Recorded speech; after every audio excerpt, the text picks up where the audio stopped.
The recent Roe decision could call into question and limit in vitro fertilization. That's because some states might now legally consider an embryo a person, and the IVF process includes freezing or disposing of unused embryos, which could now be considered illegal. To do IVF, doctors inject patients with hormones so they produce more eggs than normal.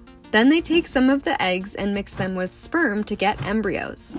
The embryos that seem most viable are then frozen for later use, or one is put inside the patient's uterus in hopes that it will create a pregnancy. Then any extra or less viable embryos are disposed of. If disposing becomes illegal, fertility doctors are worried that they could be forced to implant all of the embryos regardless of viability at the same time, which can be dangerous for the mother.